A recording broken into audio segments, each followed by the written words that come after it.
Assalamualaikum warahmatullahi wabarakatuh.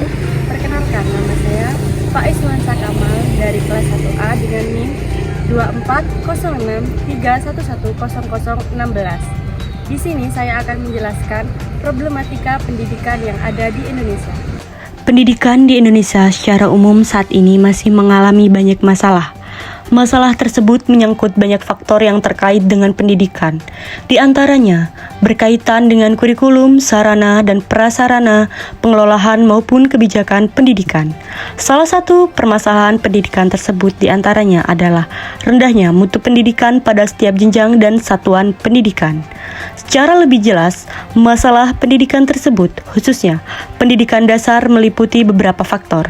1. Pemerataan, 2. Mutu, 3. Relevansi, 4. Efisiensi, dan 5. Masih lemahnya manajemen atau pengelolaan pendidikan. Problematika pendidikan di Indonesia terjadi karena tingginya angka putus sekolah. Faktor-faktor yang mempengaruhi hal tersebut adalah faktor tidak didukungnya dari lingkungan sekitar dan juga banyak sekali dari mereka yang kurang mampu atau faktor ekonomi. Kurikulum yang belum relevan. Terkadang, siswa banyak sekali dituntut untuk menghafal banyak materi.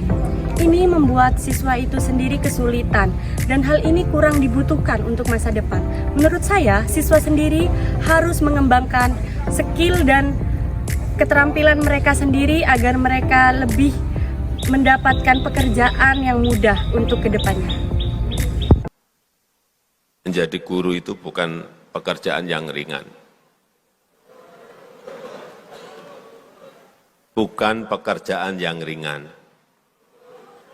Menurut sebuah lembaga riset internasional, ini yang saya baca, di Rand Corporation tahun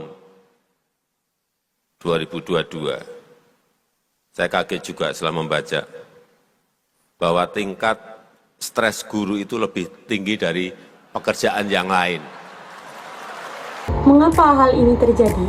Hal ini terjadi karena kurikulum yang selalu berubah-ubah dan tidak menentu, membuat guru stres, dan mereka mempertanyakan kepada diri mereka sendiri apa yang akan mereka ajarkan kepada siswanya jika mereka sendiri tidak mengerti. Karena ini jauh berbeda dan tidak sama dengan sebelumnya yang mereka pelajari. Tidak meratanya pendidikan di Indonesia. Salah satu contohnya adalah di Pulau Timur Indonesia, yaitu Papua. Stimulasi wajib sekolah di sana jarang sekali diterapkan. Contohnya adalah PAUD.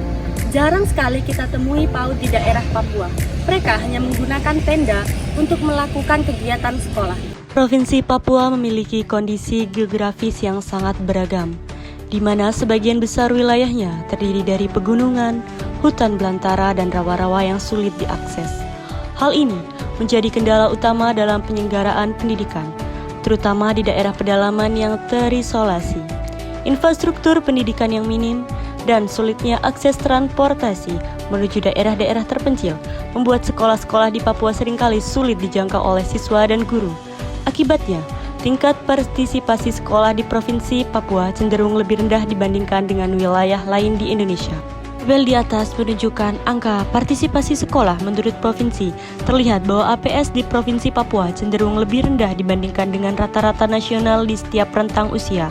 Ini menunjukkan adanya tantangan dalam penyelenggaraan pendidikan di Provinsi Papua yang perlu mendapatkan perhatian lebih lanjut untuk meningkatkan akses dan partisipasi sekolah di wilayah tersebut.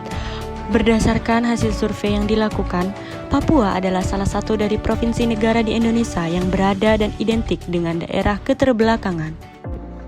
Solusi dari problematika yang ada di Indonesia salah satunya dengan cara melakukan program beasiswa dan bantuan. Di sini pemerintah bisa bekerja sama dengan lembaga swasta atau perusahaan untuk melakukan pendanaan kepada siswa yang membutuhkan atau bisa disebut beasiswa. Hal ini bisa membantu meringankan beban biaya pengeluaran pendidikan bagi keluarga tersebut. Yang kedua yaitu penyebaran akses pendidikan. Akses pendidikan yang tidak merata, terutama di daerah-daerah terpencil yang ada di Indonesia.